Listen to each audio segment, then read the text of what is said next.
Today, we're going to talk a little bit about, I guess you could call them, the underlying structures of perception.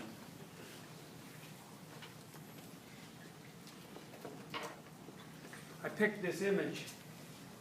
It's a very old image. It's an image that portrays a man being cast up on the beach by a whale. It's Jonah, a biblical figure. And in the story of Jonah, Jonah was out on a rough ocean storm, and he had been commanded by God to do something which he was ignoring. And the storm was sufficiently rough so that he got cast overboard. He was eaten by this giant. This is a whale as far as the medieval people were concerned. It's obviously not what we would think of as a whale, but they didn't know much about whales. Anyways, he was swallowed up by a whale and then cast back up on shore a number of days later. It's a death and rebirth story.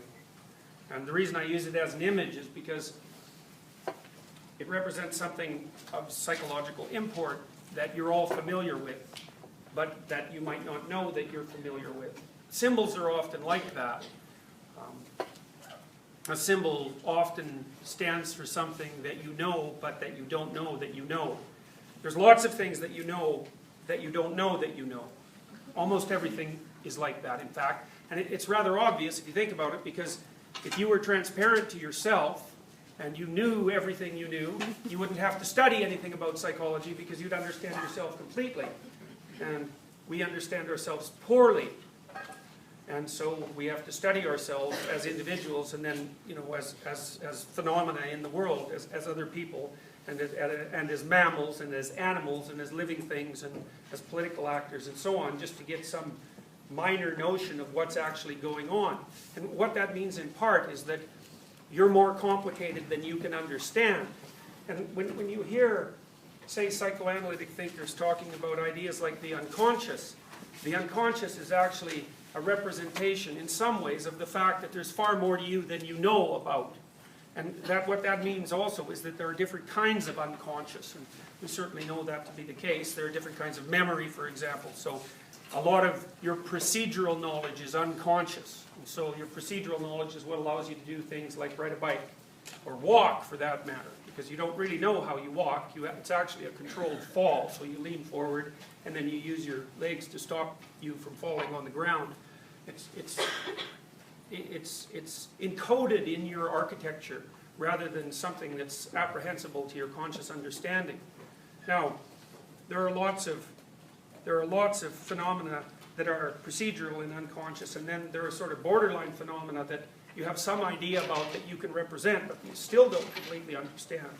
So those sorts of representations tend to be more imagistic, and those are the sorts of things maybe that pop up in your fantasies and your dreams, and those are also the sorts of unconscious sources of knowledge that allow you to understand, say, complex works of literature or art that draw their meaning from multiple sources simultaneously and attempt to inform you at a deep level about how things are connected and how they're different.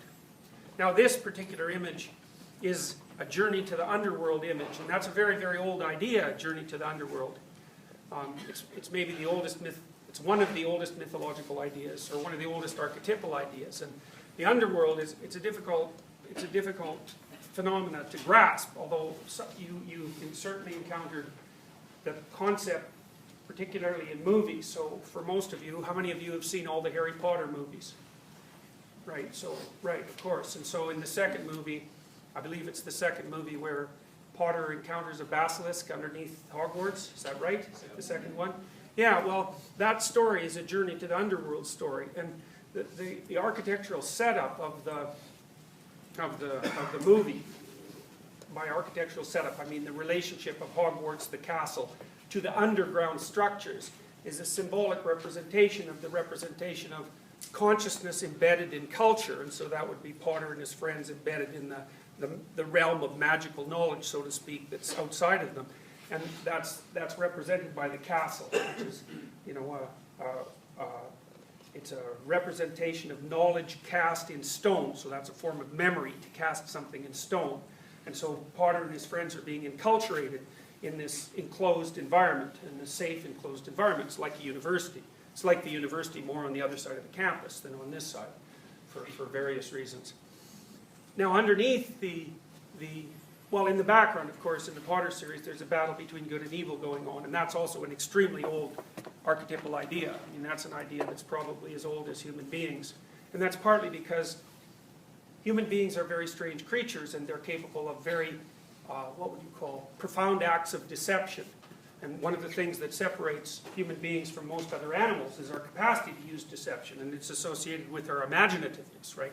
Because we can imagine a variety of alternative potential realities and move towards them. That opens the door for us to deceive ourselves and others, because we can replace our accurate vision of the world, insofar as it's accurate, with whatever vision and representation we wish to choose. One of the things you find in childhood development, for example, is that the smarter the child, the earlier they learn to lie. And it's an offshoot of the ability to use fantasy. And so the idea of good versus evil comes out of that to some degree, because if you're dealing with people, you're always dealing with phenomena that can trick you in some way. They can represent reality as other than it is. And that's a tremendous problem for human beings, because it makes other people extremely difficult to figure out. Now, if you're honest and straightforward, then you're easy to figure out, because you don't have to be figured out. I can just take you at your word, which means you'll tell me something, and it'll be relatively straightforward. I'll be able to understand it, and then you'll go do it. No problem. I don't have to know anything about you.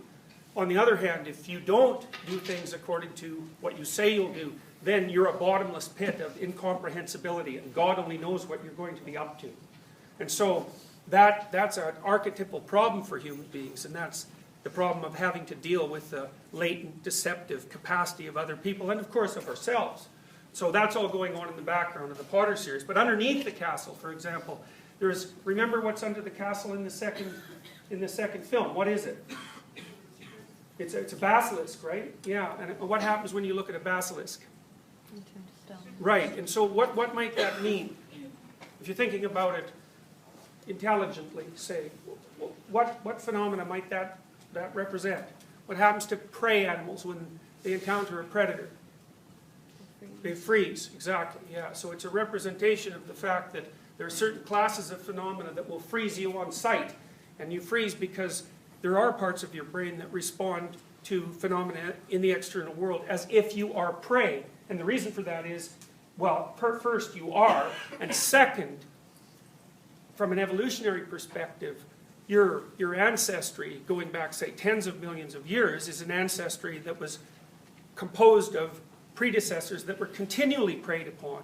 And we have entire systems in our brain that react to the class of potentially predatory events. Now, for human beings, that system has differentiated cognitively so that many of the things that we would experience as predatory threats in the modern world don't come in the shape of, say, crocodiles and bears and giant cats and so forth, the sorts of things that would necessarily prey on you in the night. But they're analogous in that the outcome is the same. You can be preyed upon by many things. You can be preyed upon by, a corrupt corporation.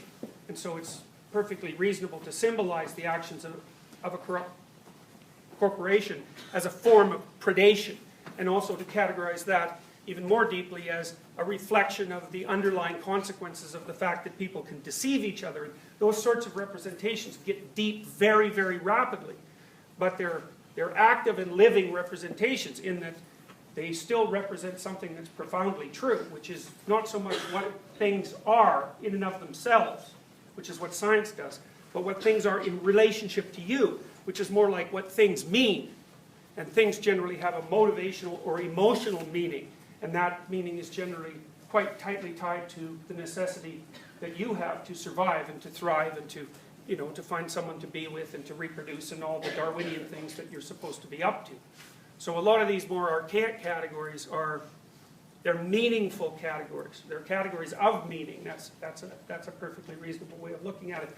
Now, in the Potter situation, which is related to this image, the one that's up here, the idea is that everything that's stable rests on something that's unstable and dangerous. And that's underneath in the Potter series. And then the other thing that happens continually in the series, but particularly in the second episode, is that Potter has to go down beneath things to encounter something that's terrifying and deadly, that's actually preying on his friends and on the community. So it's very much like, for example, the Hobbit having to go off and steal treasure from Smaug, I think the dragon's name is, and except that in the Potter sequence, the dragon, which is the basilisk, their equivalent, it's the same thing as this. In the Hobbit, the dragon hoards gold, whereas in the Potter representation, what does the basilisk guard? What is it captured? It's the little red-headed girl. Ginny. Right, Ginny, right, and that's a very old story. Now Potter's kind of in love with her, right? Now, I mean, they're young and it's sort of platonic, but you can see the relationship sort of burgeoning. And now he has to confront this thing that's terrifying that exists underneath everything in order to free this virginal figure from the clutches of something terrible and reptilian. Now, it's a very, very interesting story, that. And what it means, a whole variety of things. And what it means to some degree is that a male human being can't really become mature until he confronts the terrible things that lie underneath the civilized veneer of society. That's one thing it means. Another thing it means is that it's the capacity of the male in that situation to do that makes him attractive enough to wake up the females that he might be associated with. So that's like a Sleeping Beauty motif. It has evolutionary echoes, because much of what we've battled with for the last 60 million years, say, because I think you can trace the development of our cognitive structures quite straightforwardly back 60 million years, there's been an endless battle between human beings and predators, and many of those predators were reptilian. And so, we're the result of a very, very long battle between mammals and reptiles. And in our case, particularly, it appears that part of the reason we evolved our tool-using capacity and our great capacity for vision was because our ancestors were continually preyed upon by predatory snakes when they lived in trees. And that's a long time ago. And so these symbolic representations are unbelievably archaic. And they're kind of as archaic as the underlying biological systems in your brain that provide you with motivation and emotion. And those are extremely old. You share those with any animal that you have any hope whatsoever of understanding at all. And that even means lizards. My daughter had these lizards that were called, I can't remember, unfortunately. They're a desert kind of lizard, and they make a good initial pet. But they're very funny little creatures, because they're very lizard-like, being that they're lizards and they have points all over them. And if you put them in water, they puff themselves up, which is quite fun, and then they zoom around on the water. But more importantly, they like to stack on top of each other. They're very, very social, and they're friendly, which is not exactly something that you'd expect from a lizard. But my point is that even something that's as distant as that from you in the evolutionary hierarchy shares enough commonality of biological structure with you so that you can understand a fair bit of its motivation. So, for example, it's pretty easy to tell when one of those lizards, even though they're basically friendly, gets angry, because it'll puff up and hiss, and right away, you don't have to have a discussion with the rest of your family to figure out that that's an angry lizard, right? It maps onto your body immediately.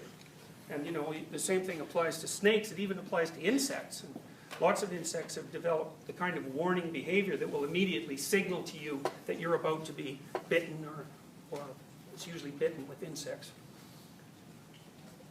So this is all to say that there are levels of understanding that are underneath, say, your normative, mundane, day-to-day comprehension that inform everything that you do with deep levels of meaning. And a lot of the activities that you pursue that you might regard as entertaining actually draw on those representations, and you find them entertaining because they're actually deeply meaningful. Now, the idea that a man can be swallowed, or a human being, because there are myths like the myth of Persephone, where the protagonist is clearly female, where there's an underground journey and then a re-emergence. And that's the journey to the underworld. That's the journey that Harry Potter undertakes continually, by the way, throughout the Potter series. the underworld taking different forms as the series progresses. Now, that's also a death and rebirth idea. And that's a very old and profound idea. And it's actually one of the most profound ideas that human beings have. And it's the idea that you will spend time in your life underground. Now, you might think, well, what does that mean? Well, it means what the Potter movie, the second Potter movie, was trying to represent, which is that there will be times in your life where you are faced with things that will terrify you into paralysis. And that will take you underneath your normal set of assumptions. Because when your normal set of assumptions are functioning, you don't end up facing something that's terrifying enough to freeze you. When your normal set of assumptions are working, the world stays happily predictable around you. And most of the time, that's where you are, and that's the normal world. But that's blown apart whenever something that you're attempting to do fails in a dramatic or less dramatic way. The more dramatic the way, the deeper you go into the underworld. And the underworld is, in some sense, the substructures of your presuppositions. Now, you know this already, because I don't suppose there's a single person in here who hasn't spent some time in the underworld, so to speak, because this is what happens when something terrible happens to you, unpredictable and terrible. And there's sort of classic categories of events that send you to the underworld. The death of someone you love, a serious illness of some sort, either for you or for someone you love, the death of a dream of some sort, so you've got some goal that you think is really important, and all of a sudden you find out for one reason or another that there's just no way you're going to be able to pursue it. Betrayal, that's a really good one. That's a really rough one, and that'll throw you for a loop for sure. So they're all elements of the part of the world that you can't control, that in some sense always remains beyond your control, that has in some sense a predatory relationship to you because it can devour you, at least metaphysically. And when that happens, you go somewhere, and the place that you go is very dangerous. It's underneath everything, and maybe you come back out. And if you come back out, what that means is that you've reconstructed your erroneous presuppositions so that you can function once again in the world. But maybe you don't. Maybe you don't. So people who have post-traumatic stress disorder, for example, they go into the underworld and they just stay there. And if you're chronically depressed, or if you can't get over your grief, or if you're in a state of continual anxiety and upset, or if you're nihilistic, for that matter, you exist essentially in an underworld domain because you can't master the perceptual apparatus, the culturally informed perceptual apparatus that would help you orient yourself in the world so that the things that you want to have happen and that you need to have happen actually happen. So that's what that picture means. It also means, at least in principle, that people have the capacity to die and be reborn at different levels of analysis. So, there are minor disappointments that you encounter when you have to drop some presupposition that you have and let it die and then put a new one in its place. And that's painful, but it's nowhere near as painful as holding on to the things when they don't work, because then you just end up wandering around as sort of a clattering collection of dead presuppositions, and nothing that you ever want will happen under that circumstance, because you're armed with tools that don't fit the world, and when you try to apply them, the world won't do what you want it to do, and then that's endlessly anxiety-provoking and frustrating. So part of pain is part of the price that you pay in some ways for being updatable, because the world transforms around you, and as a consequence you have to be able to transform with it. Otherwise it runs ahead of you and you get left behind. And, that happens to people to some degree anyways as they age. That's actually one of the evolutionary explanations for why people die. Because it's a mystery, right? There are elements of you that are immortal. The cells that give rise to you are immortal. They're, the DNA that produced you is at least 3.5 billion years old. It might be older than that. So structures can maintain themselves over unbelievably vast expanses of time. So it's not self-evident why human beings have to die, but we do, and we die at about after you're done being a grandparent. It's kind of when you're done. And the hypothesis is that at that point, in some sense, it's too costly to keep you updated, and you have to be replaced by a younger version, which would of course be your grandchildren or whatever. You've sort of exhausted your plasticity and flexibility. And then it's cheaper just to replace you than to update you. So That's kind of a drag, but yeah.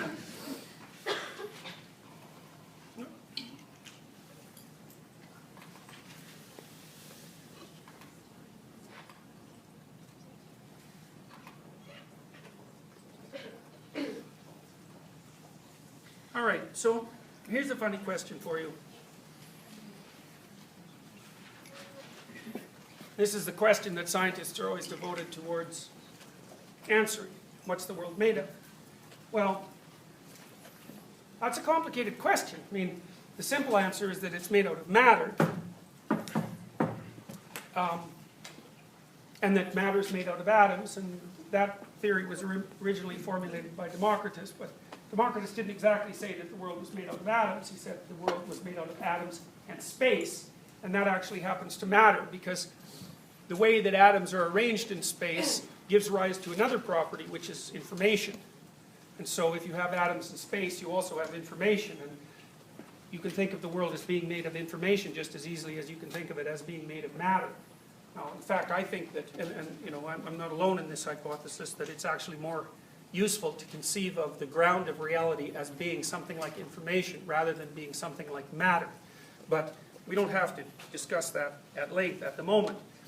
What we'll say instead is that one way of looking at the world is the materialistic perspective.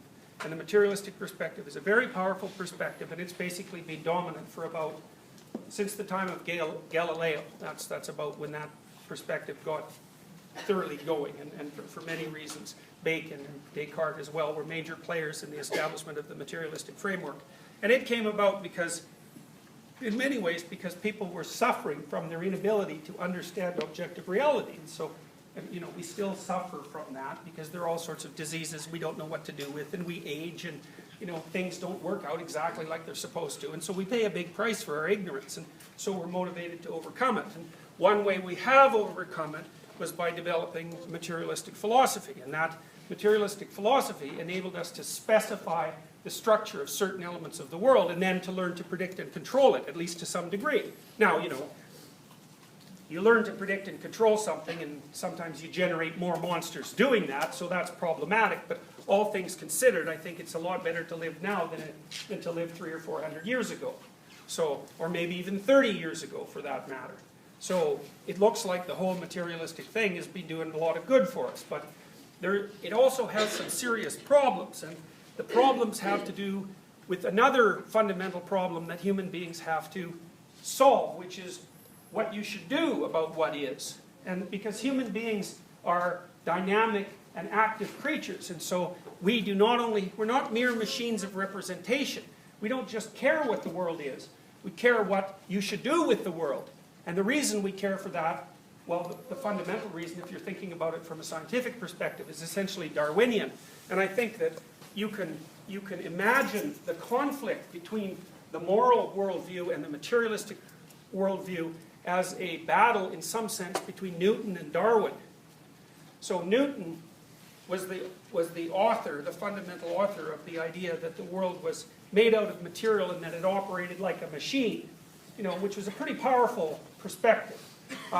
That perspective came about during the time of clocks, you know, when Europeans in particular were starting to build things that would function in a very predictable manner once they were set in motion. And so Newton, in some sense, was influenced by that and assumed that the entire cosmos could be understood as a deterministic machine, and that it would be ultimately predictable and controllable. And in a famous statement, and I don't think this was Newton, although I can't remember, it might have been Descartes. Anyways, the idea is that if you knew the position of every subatomic or every atomic particle in existence, if you knew the position and the momentum of those particles, that you could then predict the entire outcome of the future. It was strictly deterministic, and the only thing that stopped you from being able to describe everything in terms of machinery was your ignorance. There was nothing at the bottom of the cosmos, so to speak, that was fundamentally unknowable. Well, that turned out to be wrong.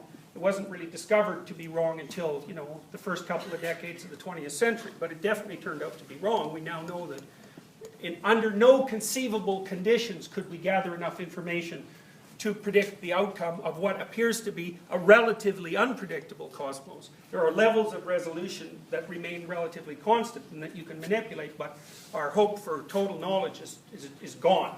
And that was mostly a consequence of the development of quantum mechanics. And the quantum theories have never failed in experimental tests. They're the most powerful theories that human beings have ever designed. So in some ways they seem, well, they're probably not final, but they're pretty final. So now, okay, so that's sort of the materialist end of things. Now there's a Darwinian end of things. And the reason I'm telling you about both of these things is because part of what we need to solve in order to progress properly with this course, we need to solve the problem of exactly what constitutes truth. Now the first thing that I might say is that truth, in some ways, whether or not something is true, is a question that's sort of like whether or not a tool that you have does the job that it has. It's not so much a question about the ultimate nature of reality, because you can't get a truth that completely informs you about the ultimate nature of reality. So you're sort of stuck with partial truths. And so then you might ask, well, how do you tell a useful partial truth from a non-useful partial truth, or maybe a partial truth from a lie or from fiction? It's very complicated to do that, but one way you can progress towards that is to start thinking about things in terms of their tool-like capability. And that's a pragmatic approach, by the way, from a philosophical perspective. The pragmatists, who were very influenced by Charles Darwin, by the way, came to the conclusion at the beginning of the 20th century that truth was bounded by claims of practicality. So if you're trying to determine whether a statement is true, the implicit question that goes along with that is true in relationship to what end? So, and the question then is sort of like, is your tool that you're using to represent the world or to act on it good enough to do what you're trying to do with it? And then if it's good enough, then your claim is true enough. Now, this is tightly tied to Darwinian philosophy, and the pragmatists recognized this right away. The pragmatists were an American group of philosophers who worked on the East Coast, particularly in Boston. And they immediately took the Darwinian hypothesis to their heart, so to speak, because the Darwinian hypothesis is also pragmatic. The Darwinian hypothesis says, whatever reality is and also becomes. So it's something, but it's something that's changing too. And it changes in a way that's actually not predictable. Technically, it's not predictable. It's like the stock market in that way. There are periods of time over which you can make predictions, but if you wait long enough, no matter what you think, you're going to end up wrong, especially given what knowledge is for a human being, because your knowledge is bounded, And so the way the Darwinian process solves that is by death, essentially. Things that aren't good enough to solve the problem that currently presents itself to them, either die or fail to reproduce. And to the degree that organisms can come up with truth claims that are sufficient, then they live long enough to reproduce, and then the next generation faces the same problem. And that's always the way it is that truth chases a reality that's fundamentally unpredictable and that's transforming constantly. Now, the reason I want to tell you that, it's an important thing to understand, because I'm going to make a claim here that the ways of looking at the world that are more mythological than material are also real ways of looking at the world. And it's not what people generally think, because you think about fiction as not real, and underneath fiction is mythology and religious claims and that sort of thing. That's the domain of fiction and mythology. And we don't think about that as real. But that's because we think about what's real from a Newtonian perspective and not from a Darwinian perspective. From a Darwinian perspective, and this is also a claim that Nietzsche made. Nietzsche said, truth serves life. But what Darwin would say is, you can't define truth in any other way than that which serves life. That's it. You're not going to get past that. There isn't a truth past that. The truth, as far as a bounded living organism is concerned, and that certainly means us, is the body of knowledge, conceptual and embodied, that best enables survival in the face of continual transformation. And that's that. There's nothing under it. Now, as soon as you know that, then what happens is that it turns out that the things that mean things to you are also real. Now, science is a funny business, right? Because what science attempted to do, and for very useful reasons, was to strip everything subjective and subjectively meaningful off the picture of the world, right? So if you're a scientist, you want to be objective. And part of the way you do that is by trying to suppress your own subjectivity in the search for the objective truth, but also you do that by relying on other people's observations. So we kind of make a deal, and the deal is, if I see it and can describe it, and you see it and can describe it, and then a bunch of other people do the same thing, and we come to the same conclusion, we're going to treat that as real. And that's useful. It's useful because it's useful to specify things precisely and to put them in the appropriate categories. And in a sense, that's what science does, is that it continually strives to differentiate things and put them in identifiable categories. And that means that increasingly we're able to use what we categorize as knowledge to help us confront the world. So, you know, it's a great process. It's a brilliant process. And it's even more remarkable because relatively stupid people can do it. Because it's algorithmized. You know, the science is a method. And so once you know the method, you don't even have to be that smart to make progress. You can just grind away at something with the method. And sooner or later, you'll produce new information. And that's a great thing. You know, it's like science is like a factory that produces knowledge. So that's wonderful. But what's not so wonderful about it, arguably, is that it's in some sense warped our concept of what constitutes reality. And it's never really solved, as far as I can tell, this conflict between a Newtonian perspective on what's real and a Darwinian perspective on what's real. And as far as I can tell, Darwin trumps Newton. And that's true if you're a biologist, for sure, because there isn't anything that's more true that sits underneath biology than the theory of natural selection. And that's partly a philosophical claim. And the claim is, because you can't represent all of external reality with ultimate accuracy, you're going to fail. And everything that's bounded, or even everything that's not as complex as the thing that's trying to be represented, is going to fail. So how do you deal with that? You generate variations. And it has to be somewhat random because you don't know what's coming. You generate random variations, and then hopefully one of those variations will work in relationship to whatever is coming. And so it's also a kind of truth claim that's an embodied truth claim, right? You carry the fundamental truth of your existence in the shape of your physiology. So, you know, and earlier claims of philosophical truth were mostly disembodied. You know, there was some implicit idea that the consciousness or the soul was more real than the body. And, well, it's nice to think about that in some ways because it opens the door to the idea of things like immortality, but it doesn't seem to be very... It's hard not to associate that with a dream. All right, so, category systems. When you encounter something that frightens you, your body categorizes it. And it categorizes it as something that presents a danger or a threat to you.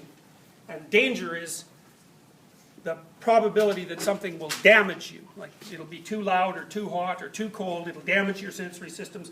Or it'll directly pose a threat to your physiological or psychological integrity. And so you're designed, so to speak, to protect yourself against that. You feel pain for that reason, and instead of pain you also feel anxiety, which alerts you to the fact that you might feel pain and should do something about that. You should freeze or you should run away. And so, for example, what emerges from that is the beginnings of a natural category system. So you could say, well, here's one useful category. That is the category of all things that you should freeze at or run away from. And that's a deep category. It's a biologically predicated category. And it's also a category that has meaning, right? Because the meaning is what you should do when something like that shows up. It's not, the meaning isn't stripped out of the category at all. It's actually fundamental. Now, it turns out that a lot of our perceptions, when people think about the way they perceive the world, they think, well, out there are a bunch of objects, and you look at them, and once you look at them, you see them. And once you see them, you figure out what they are, and then you evaluate what you should do, and you progress on that basis, right? So object, perception, cognition, emotion, action. Well, the problem with that is it's wrong. And the first reason it's wrong is because things don't exist out in the world as self-evidently separable entities, partly because everything can be segregated into smaller entities, and every entity can be aggregated together with larger entities. And so the boundary that defines something as a self-evident entity is by no means clear. So part of the way that your body deals with that is by categorizing things with regards to their immediate impact for you. And so when you look at something, so let's say you're looking at this, and you say, well, that's a bottle. And so you might ask, well, what is your brain doing when you're looking at that? And the answer is, it's molding your body to prepare to pick that thing up, and that's how it understands it. So your eyes perceive a pattern that's constant across some duration. It's not made of smoke, it's made of something that lasts. So there's a pattern there, a bottle-shaped pattern that lasts across time. You have some sense of what it is, having interacted with these sorts of things before, but also its shape obviously indicates that it's a grippable thing. And so what that means is that when you look at it, your eyes activate your motor cortex directly, even before you see the object, like before you form an image of it in your imagination.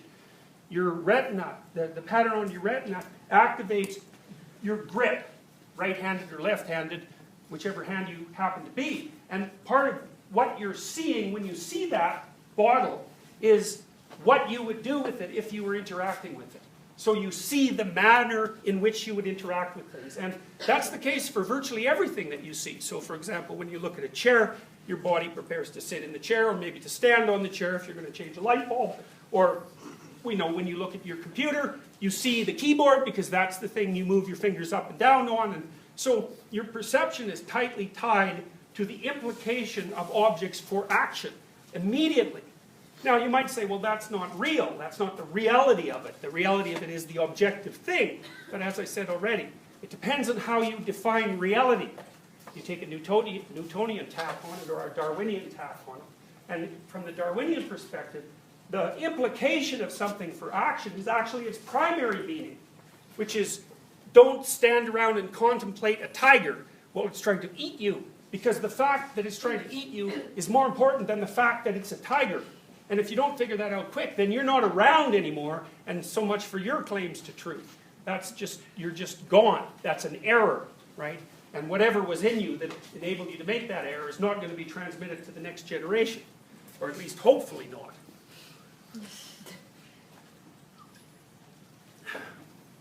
So there's a domain of categorization that has to do with the meaning of things. Now, most of what the psychologists have dealt with, who are clinical psychologists, is actually the domain of categorization that has to do with the meaning of things.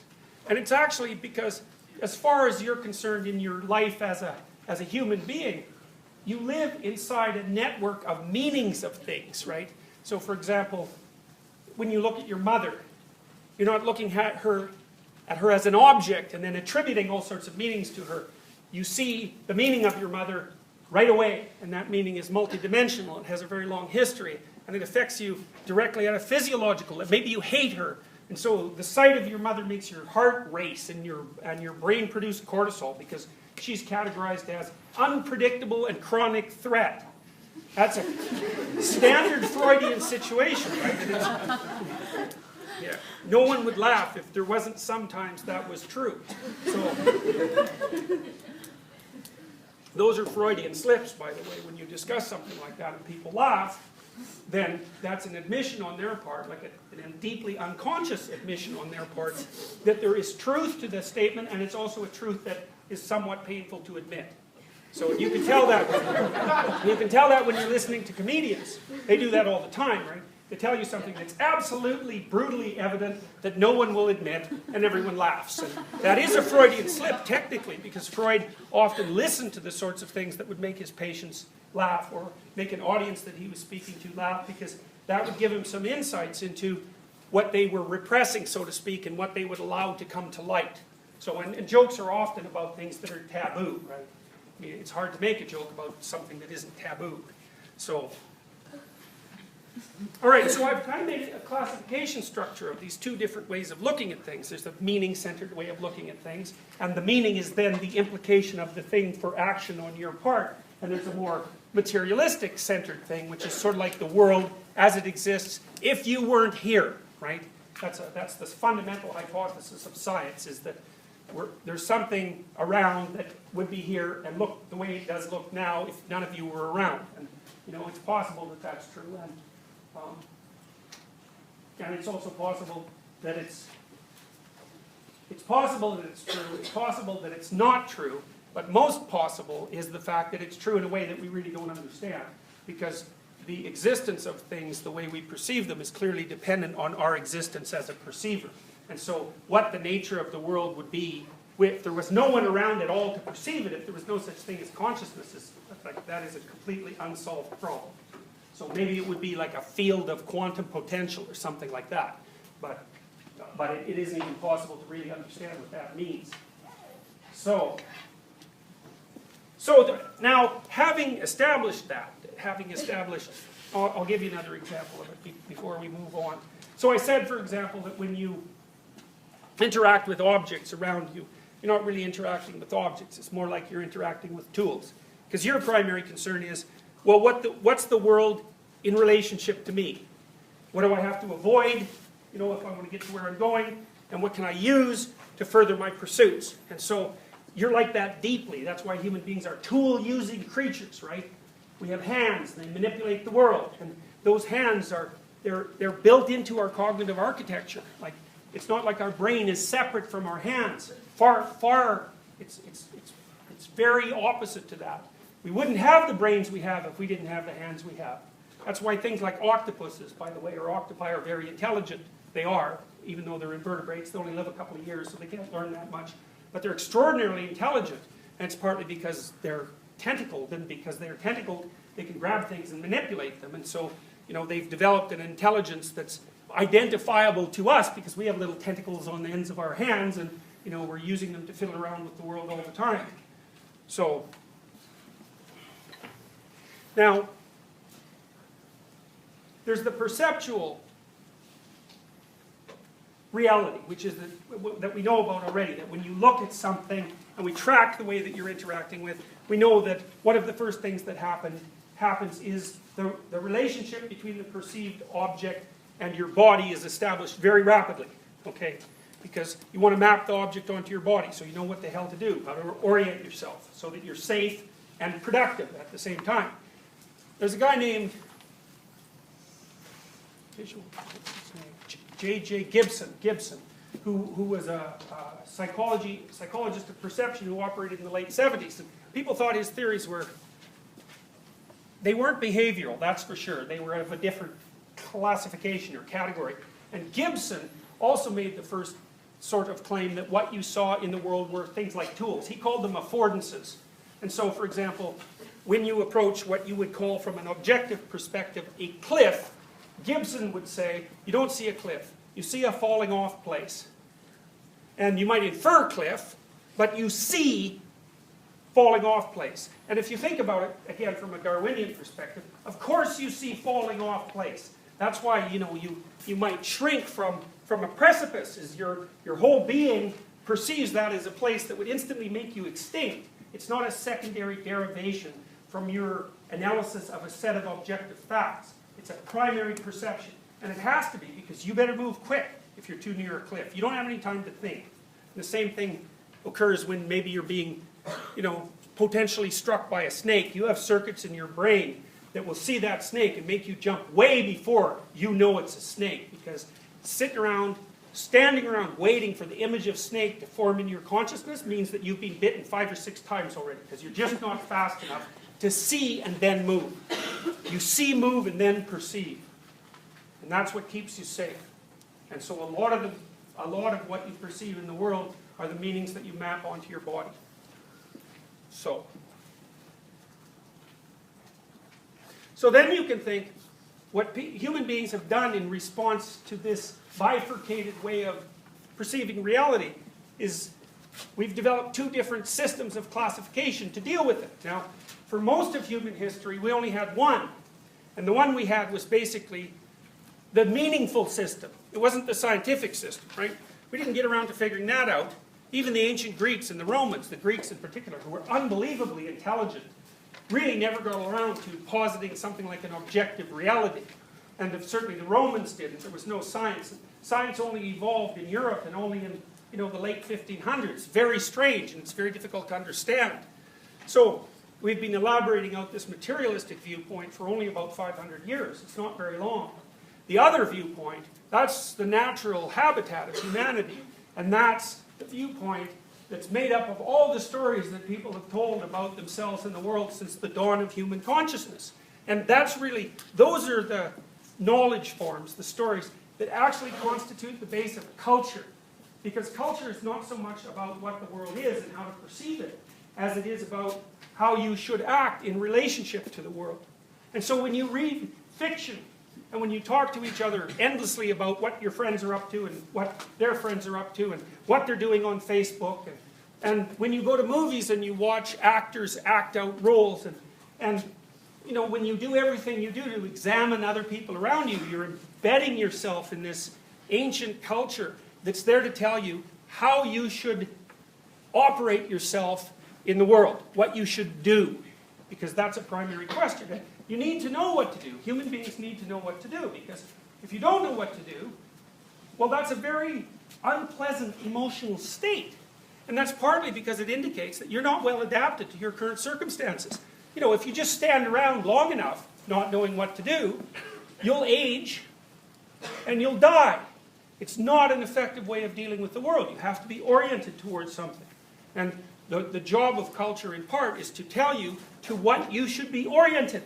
And that's where the rubber hits the road with regards to psychology, because especially in its clinical variants, and personality theory has to be an element of clinical. Personality theory has to be a sub-element of clinical theory. What psychology has to contend with, as I mentioned in the first lecture, is not only what you are, but what you should be. And the reason for that is, when you're talking about a human being, you can't separate out the bare facts that present you about the person from the ideal. We do this all the time. What's mental health? Well, you could say, well, it's the absence of mental illness. Well, really, if someone tells you that, you should just stop the conversation, because all they've done is solve one problem with an equally large problem. There's no progress there. It's a kind of a smart alecky thing to do. It sort of means go away and don't bother me with your stupid question. Mental health, if you want to understand what mental health is, it's because it's very difficult to get people to define it.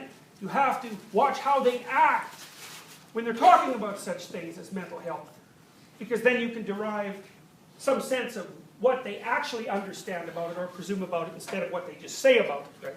So if you look at how societies use the idea of mental health, they partly do use it normatively. And if it's used normatively, then describing it as the absence of mental illness actually works. You could say, well, you're healthy to the degree that you're normal. And so extremes outside of normality start to border on pathology. But there's obvious limitations and problems with that approach, right? Because we don't think the average person is the best looking person, and we'd assume that attractiveness is an ideal towards which we might all at least aspire. And it turns out there's deep biological reasons for that, because most of the things that men and women find attractive about each other they find attractive for deep biological reasons, like symmetry, for example, which is an indication of sort of optimal biological development. And, for women looking at men, it's shoulder to waist ratio, and for men looking at women, it's waist to hip ratio, which should be about 0.68, which is pretty damn precise. And men are always computing that when they're looking around. So you can't talk about what constitutes health by merely making a normative claim. You also have to take into account something like deviation from an ideal. And that's a weird thing, because of course the ideal doesn't really exist. That's what makes it ideal. But you can't get away from that problem if you're going to do anything serious about psychology. Because implicit in the idea not only of mental health, but of health itself, is the question, what constitutes an ideal human being? And you might think, well, that's not so relevant. Why would that be relevant in the scientific pursuit? And I would say, well, as people, we're not only ever engaged in a scientific pursuit, right? We're engaged in the business of living, and we might be scientists sort of as a subset of that. And then I would also say that if we're dealing in the realm of health and mental health, we're not being scientists anyways. We're being, it's like philosophical engineers. Because what we're doing is we're attempting to take our knowledge, however it's being gathered, including scientifically, and to make things better, not worse. And when you're trying to make things better, you're not being a scientist. What a scientist is trying to do is to describe what things are. As soon as that's transformed into, like engineering, say, it instantly becomes variation of applied, it's like applied philosophy. It's a different domain. And I think it's not right to just skip over that and pretend that what we're studying, say in a personality class, is something that can only be studied scientifically, because it's not. Maybe you can study people's conceptions of what constitutes ideal scientifically.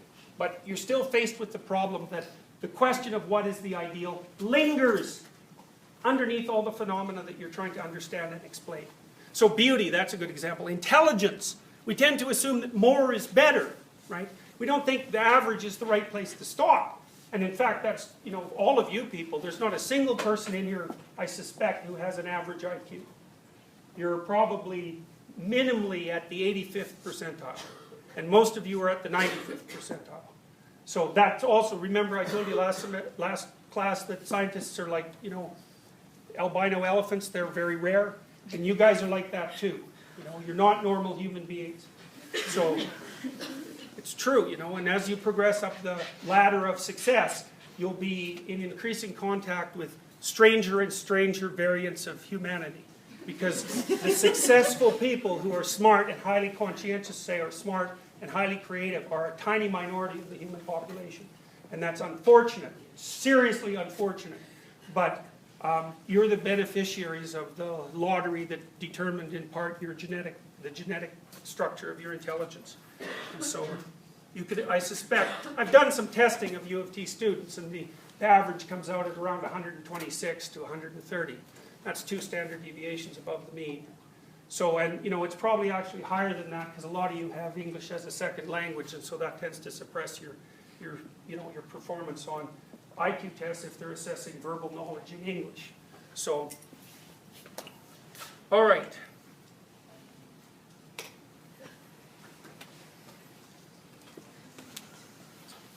Let's see here.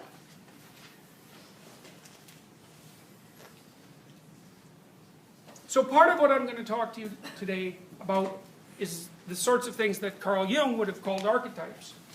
And archetype is an ill-defined term, and that's partly why it's very difficult to understand Jung. It's also very difficult to transform the sorts of things that he had to say into very precise scientific formulations. But that doesn't change the fact that it's extraordinarily useful from the perspective of general understanding, which is a useful thing to pursue, and also from the perspective of practical utility, to understand something about these archetypal categories. And the reason for that is, you're in their grip. Now, one of the things that Jung said, this is a brilliant thing, it's terrifying. The psychoanalysts are terrifying people. Freud's bad enough, because Freud dug around in the pathology of the family. And, families can be great, but if you want real pathology, a family's a good place to look. So because a pathological family is so pathological that it's unbelievable. And that's actually what Freud was interested in. And it's hard for normal, sort of healthy people to appreciate that, because if you're normal and healthy and your family's kind of, not half bad, you don't have all those Freudian problems. But if you do have them, that's all you have. You never get out of it. You're trapped in there like a fly in a spider's web. In fact, the fly in the spider's web is a common symbolic representation of the classic Freudian situation. So, okay, so I've showed you this picture because I want to talk to you about a category system that will be useful in understanding what we're going to go through during this course. So what I would like to do with all of you is to start from the bottom of things, and that's what we were doing today when we're talking about definitions of truth. So I asked you to consider for a moment that there's 2 ways of looking at truth. One is your objective sort of Newtonian way, which, by the way, is outdated. we still hold it because it's practically useful. And the other is the Darwinian perspective, which is the world is meaningful in relationship to you. And those meanings are real insofar as they have a bearing on whether or not you actually survive. So, and then you make the claim that there isn't anything more real than whether or not you survive. You can't get under that. That's where you start. So you could say, I could say, for example, if the pursuit of the Newtonian theory of reality culminated in the extinction of human beings, say because our technological power got so great, that would be perfect evidence for its lack of truth. Because there are things it just wasn't taking into account. Right? Because something that's true should take things into account. And one of the things it should take into account is that we're living things, that we can only exist under certain, within certain parameters, and that we're also oriented towards an ideal. And if your theory doesn't take that into account, well, maybe not only is it incomplete, it might be pathologically and genocidally incomplete. All right. This is a representation from ancient Egypt. I'm going to tell you a little bit about what the representations mean. So this person here is Horus, and this person here is Osiris, and that person there is Isis. And Osiris is the god of tradition, and that's why he's sort of standing there on that pillar. And so the Egyptians thought of these three. There's one other, there's Seth, and Seth is a bad guy. So Seth is the evil villain that's always whispering in the king's ear. You see that story repeated in all sorts of different forms. So Seth is a negative figure, and he's not included in these particular images, but we'll get to him. Seth is also, by the way, Osiris's brother. And that's because the Egyptians had figured out, and this is like 3,000 years BC, the Egyptians had already figured out that if you put a state together, so the state would be represented by Osiris, and Osiris is sort of like the abstraction of the patriarchal force that stands behind a tradition. So if you imagine that a tradition is a way of behaving, because that's what a tradition is, to the degree that you share a tradition, you're all manifesting the same pattern. And the Egyptians would say the pattern that you're imitating, that's a deity. They didn't think of it that way because they didn't think the way we think. But for all intents and purposes, the phenomena that they described as a god was the pattern that everyone was unconsciously imitating.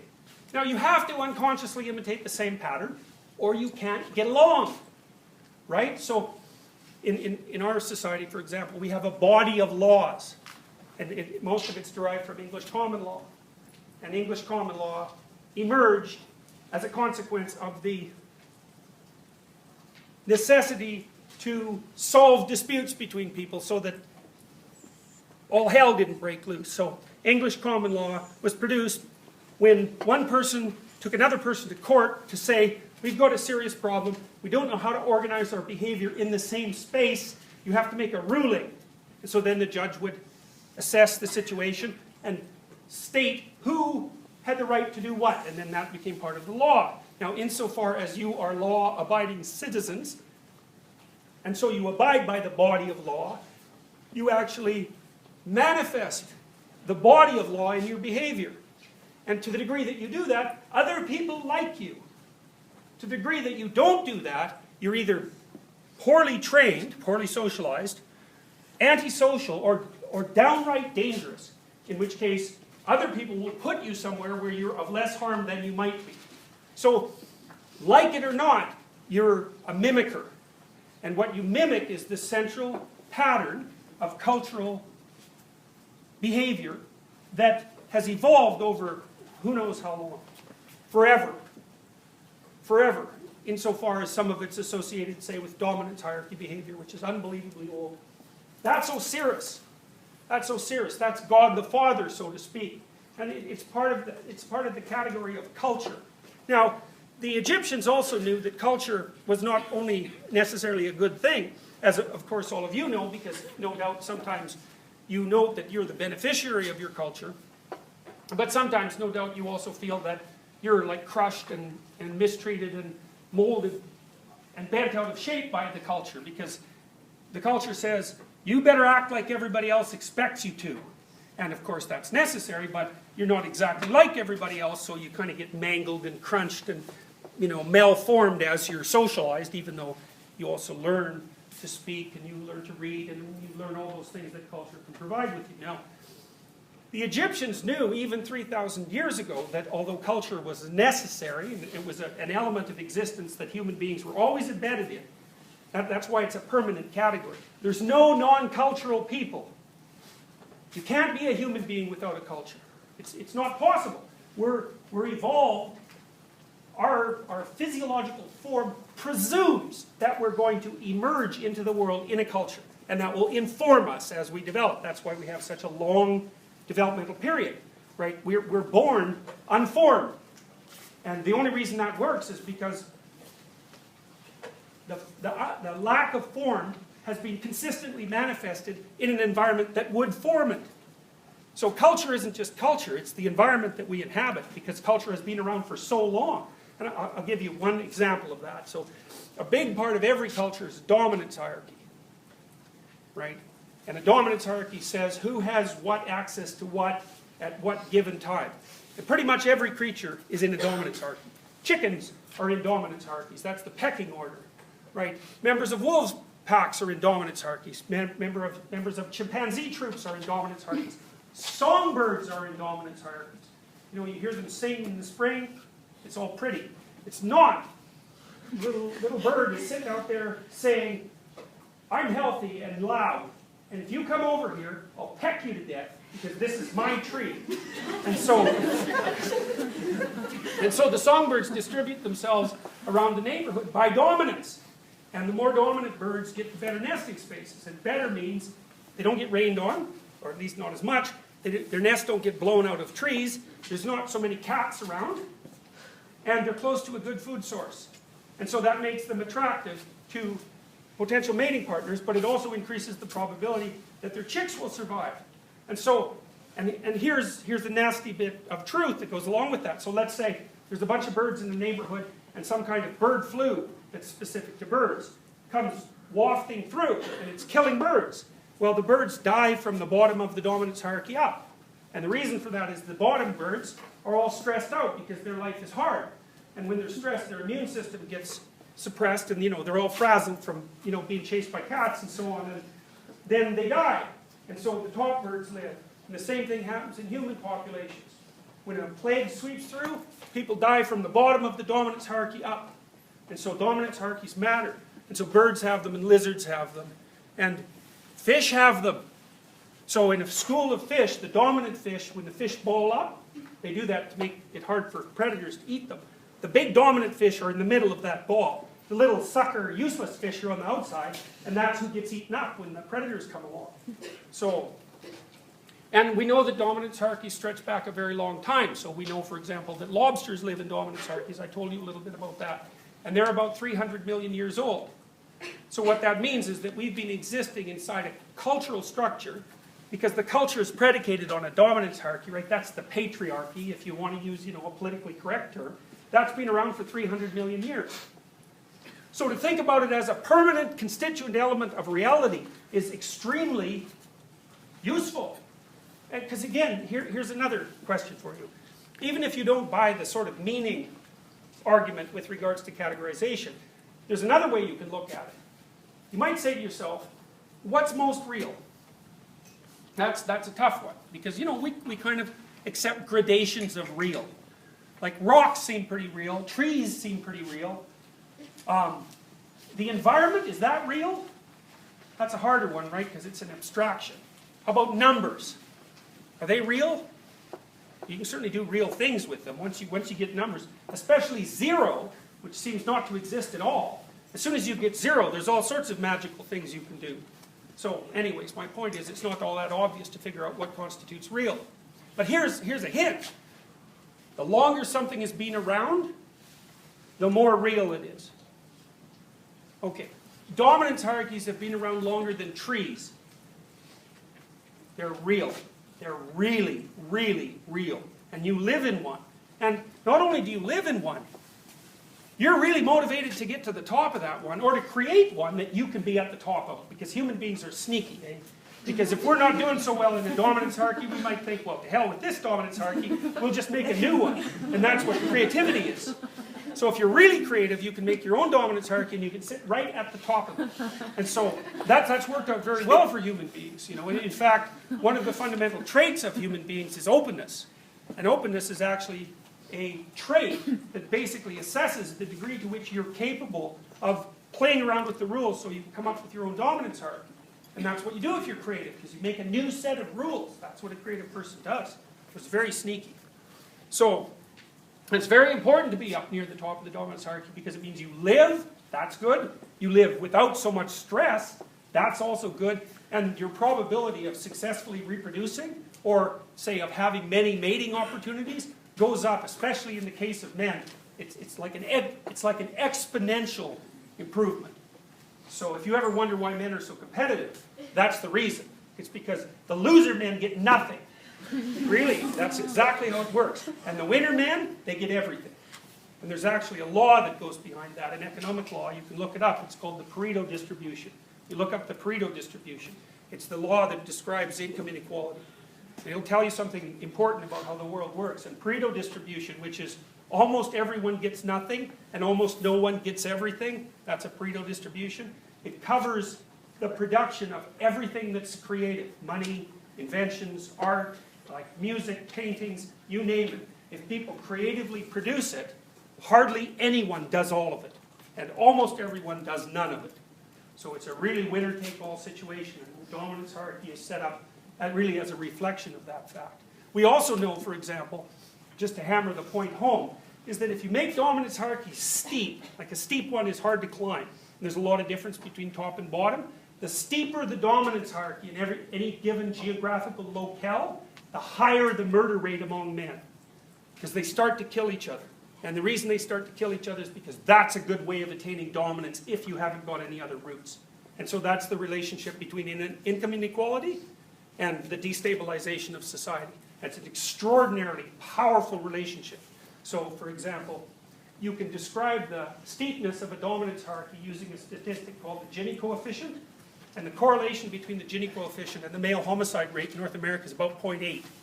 And 0.8 is like, okay, you're done. You don't have to figure anything else out. You know why it happens. It just covers it. You never see it. You never see an explanation that complete in psychology. It's like the most powerful effect ever discovered. So, dominance hierarchies. This person, he's king of the dominance hierarchy. So you can think about him as the person who created it. That's one way of looking at it. And you can sort of think of him as the embodiment of it. So, and he's a symbol. That's another way of looking at it, because this king, because he's a king, Osiris, he's also a god. He was also the Egyptian pharaoh, because the Egyptians presumed that their pharaoh was Osiris. And he had to take on the being of Osiris when he became king. When he was coronated, it's like, you're not a person anymore. You're the embodiment of the state. And that happens to people when they turn into the President of the United States, for example. They're not whoever they were.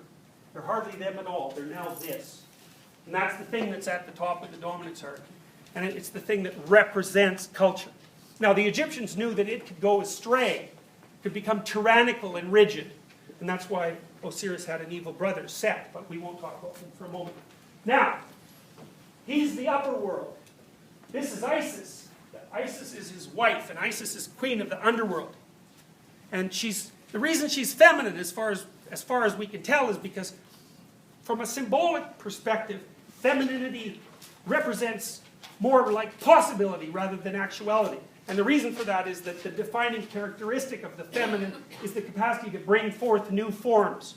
And so if you're going to use the feminine as a symbolic representation, you're going to use it to represent the domain from which new forms emerge. The domain from which new forms emerge. And that's sort of the domain of the unknown, or the domain of nature, which is why it's Mother Nature. And Isis is Mother Nature, but she's also queen of the underworld. And Isis had an immense following in the ancient world, and variants of Isis. Like her, as a goddess of worship, her span of existence was thousands and thousands of years. I mean, even a lot of the attention that's paid towards Mary in Catholicism is a variation of the veneration that was shown to Isis.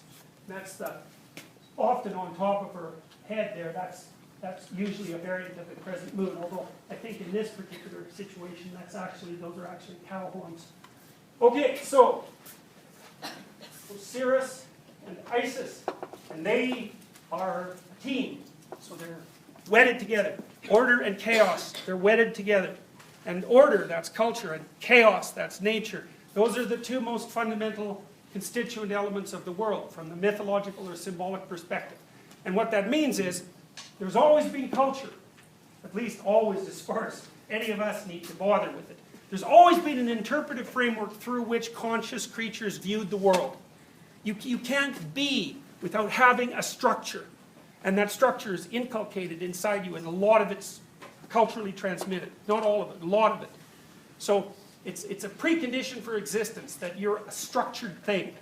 And that structure is order. And then the other element of existence is that there are things that are outside of that order, always, that you can't cope with. Because you're a finite thing. And your culture is a finite and bounded thing. And outside of that, there's mystery.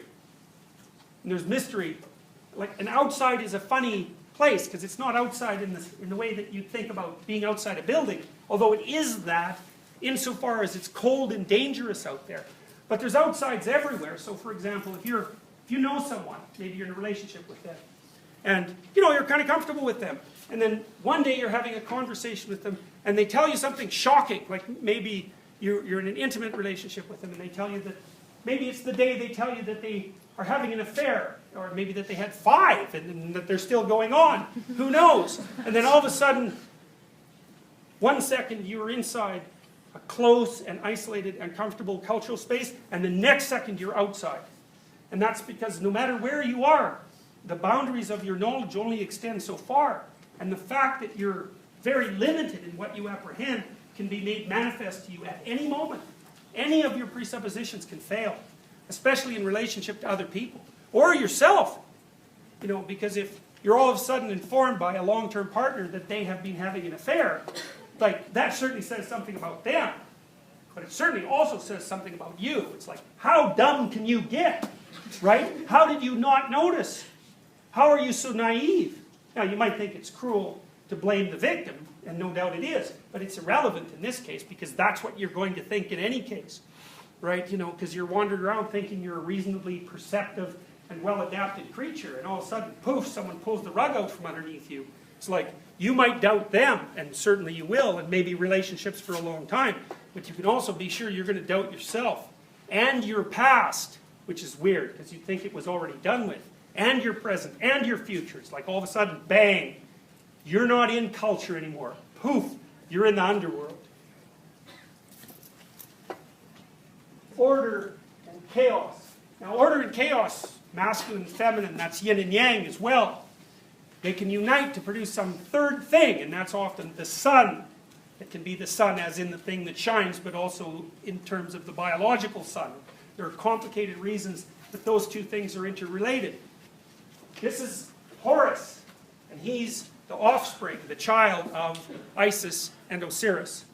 And I won't tell you the entire story, but I'll tell you a couple of things about Horus that are worth knowing.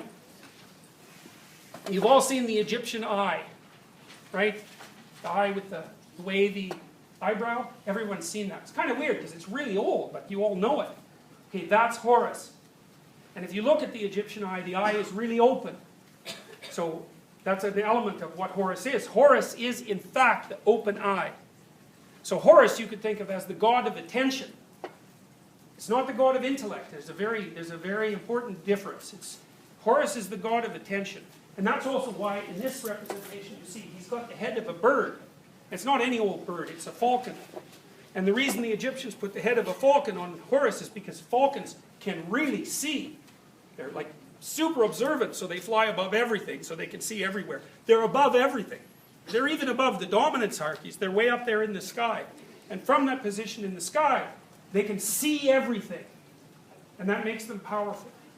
And so, the Egyptian idea was that the proper balance between order and chaos made you alert with your eyes open.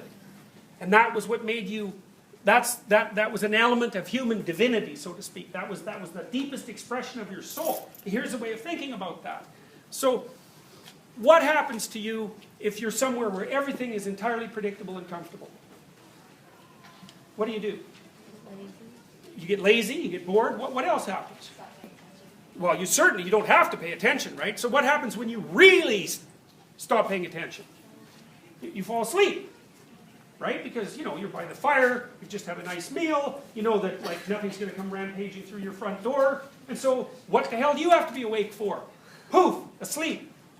So, now that's good, sometimes you have to sleep, but as a lifestyle, it's somewhat limiting. So if you're just sitting around hyper comfortable all the time, it's like you get all doughy and useless, and it's not helpful. That's the sort of couch potato thing, right? It's not helpful, because if anything does come along, you're in trouble, and plus, you're nothing like you could be.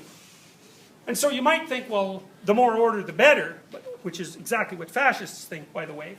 But the problem with too much order is that there's no utility in you even being there, because everything's perfect and it's already done. You might as well just be asleep. There's no need for consciousness. So you want to have a little chaos around. And then you might ask, well, how much chaos? And the answer would be, well, how about not enough to paralyze you? Because that's too much. Then you're just prey. And you might be awake, but it's like,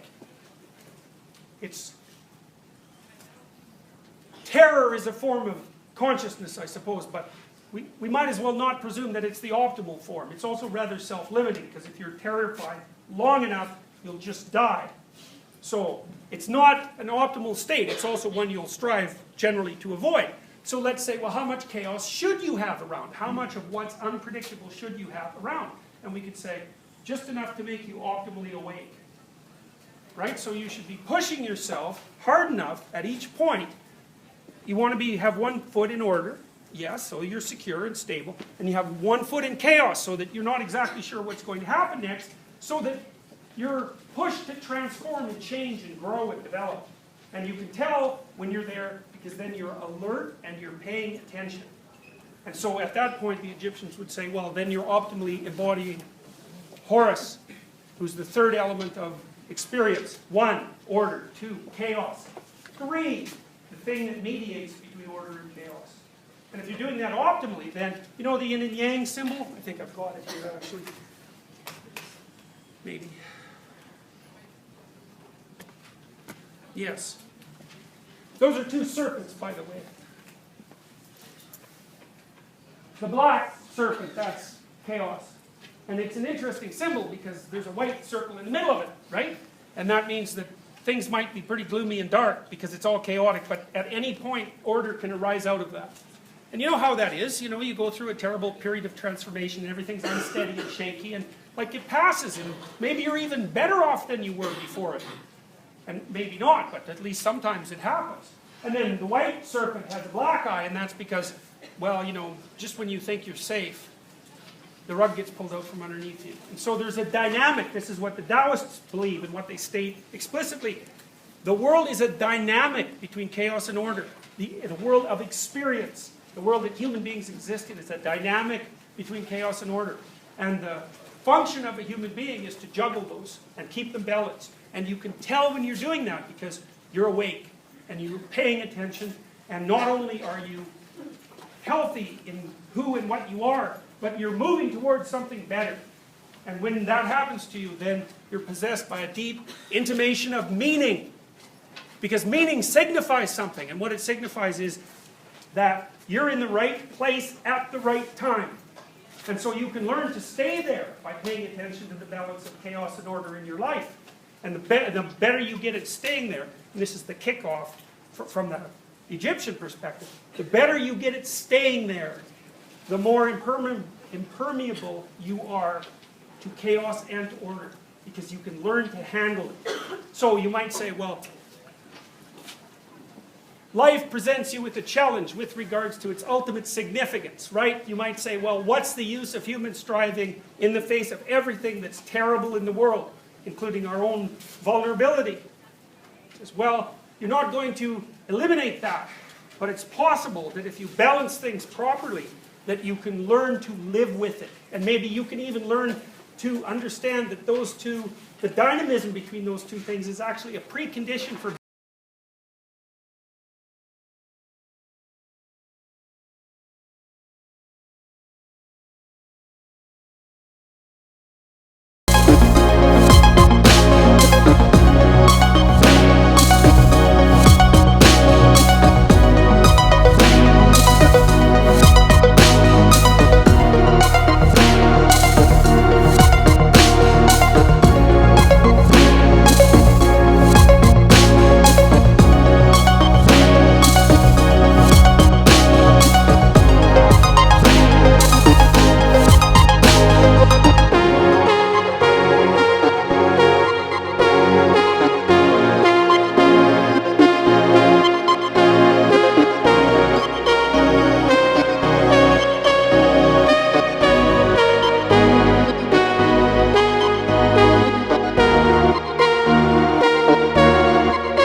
かださ決めだったな決めだったら今ここにいるのや決めだだ決めだだだわらしわらしにはだだま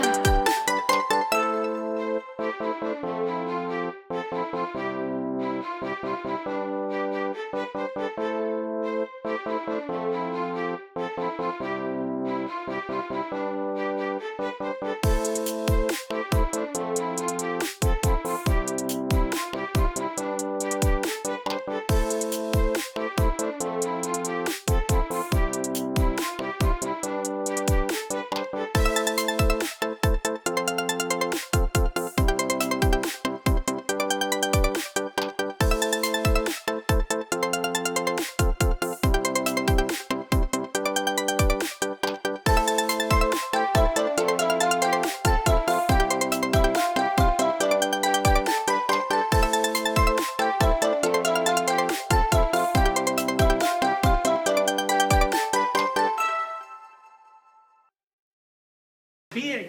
And that without it, there wouldn't be any being. Because part of you is limited and part of you isn't. And if that wasn't the case, there wouldn't be you. So the question arises, it's an existential question. What do you do with that set of facts? And it looks like your nervous system, in a sense, is already set up to answer that. Pay attention. Put yourself in a situation where you're paying attention. If you pay enough attention, you're right in the place that you should be, and that will be at least sufficient, and maybe it'll be more than that. Maybe you'll say, it's okay. The terrible preconditions of existence are justified by the manner in which it manifests itself. And that's a definition of mental health. And that's implicit in all the clinical theories that we're going to investigate throughout the duration of the course.